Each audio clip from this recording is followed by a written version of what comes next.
Part 4, how I found my mom. Okay, so basically what I was saying was I just put it in God's hands, and I basically was about to give up. And then this was 5 days before I was able to, before anything, 5 days before I had to leave, go back to California, because that's where I was stationed in Camp Pendleton, California. So I woke up early in the morning. Well, it was like in the afternoon, and Mrs. Peckham left, and Mr. Peckham wasn't there, and I received a phone call by a woman. And, I was my voice was kind of groggy. I was like, hello, she's like, hello, is Mrs. Peckham there? And I'm like, no, Mrs. Peckham's not here. This is David. Can I take a message? Trying to wake up, It's like, well, David, this is David? And I said, yes, ma'am, this is David. And she's like, David, this is your mother. This is Nancy. And I was like, Mom? And she's like, yes, baby, you're still my baby. And I said, Mom, well, how are you? How can I see you, And she's like, well, you want to see me now? And I was like, I was like, why would you say that? Of course I want to see you now. I haven't seen you for like over 16 years. Of course I want to see you. And she's like, well, what time are you coming? And I was like, well, I'll come right now, She's like, why don't you come at 1?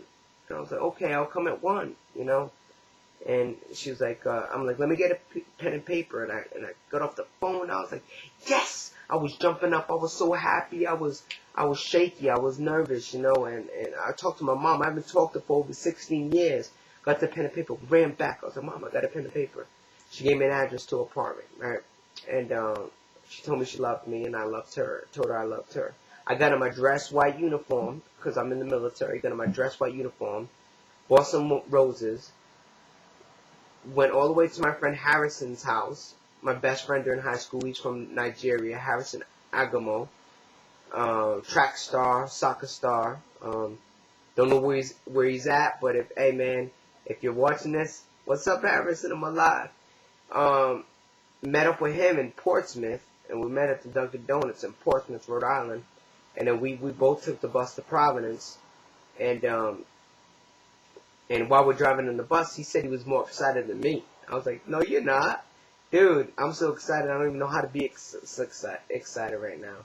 And so, went all the way there to Providence, and then we started, locating the address. And we found the address, and it was an apartment, in a high-rise. And so, in the high-rise,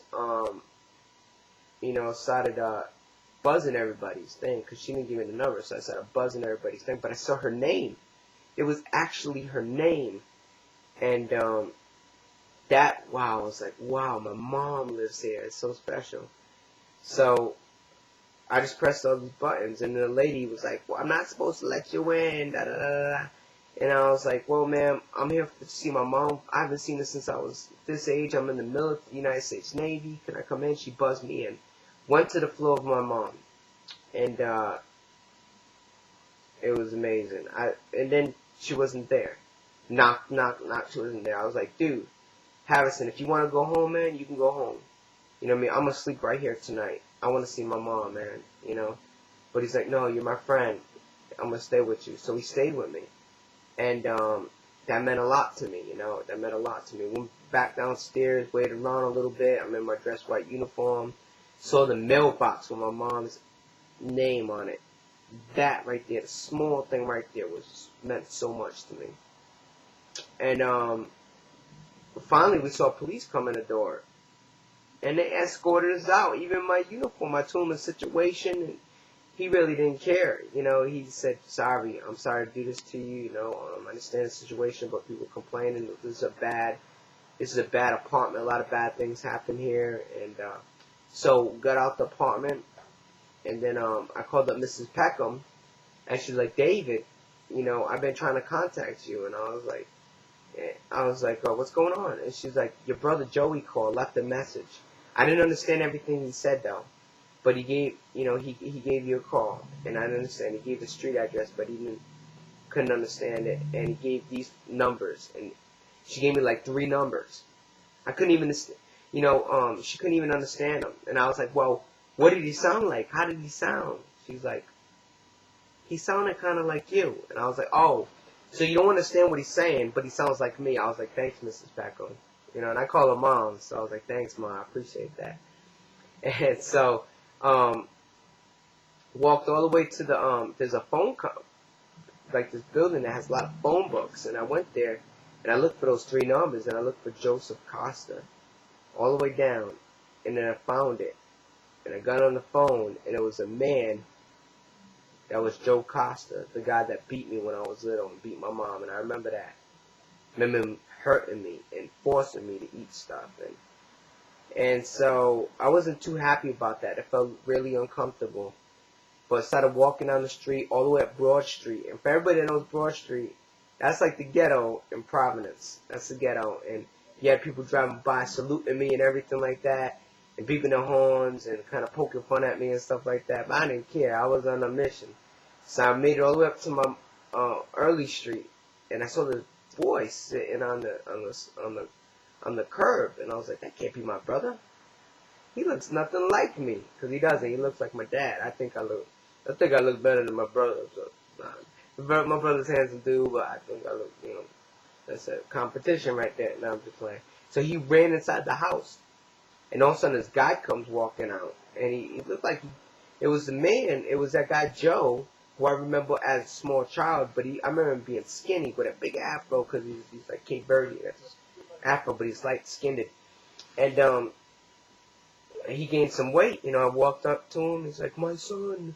And in my heart was like, don't say that to me. You're not my dad. My dad's Elliot Melendez. He's like, my son. I love you, my son. And he started, gave me like kind of like a hug. And I was like, hey, man, whatever happened in the past, that's the past. You know, I forgive you. And I love you. Because God's in my heart now, you know. And he's like, come in. He's like, your mom's acting crazy. She's upstairs. And your brother's upstairs. And I was like, wow, I can't even believe this. You know, my family's here, you know. Oh, man. You know, he's like, you want a beer? And during that time, I was going to like a legalistic church, and you know, where beer was going to take you to hell. I don't think a beer takes a person to hell. I think sin takes a person to hell. But during that time, I was like, oh man, you know, how can you ask me that question? You know, and just feel real uncomfortable. And he started yelling at her to come down, and I didn't like that too either. And then I didn't understand why she wouldn't come down. Her and Joey were hiding themselves from me. You know, I'm in my Navy uniform, and I was like, why are they hiding from me, you know? That's my mom, and that's my brother, you know, and I'm the son and a brother, you know, why are they hiding from me? Finally, I'm just like, you know what, Harrison, I'm going up. He gave my friend Harrison a beer, by the way. My friend Harrison had no shame in the game. So I went upstairs, but during that time, I was really trying to live for God, and I was going to a legalistic church. You know what I mean? Back in the day, I used to do that stuff, but I was trying to live a righteous life and trying to be holier than thou and stuff like that. I don't think there's nothing wrong with having a beer now today, but went upstairs, man, and we'll talk more about that on part 5.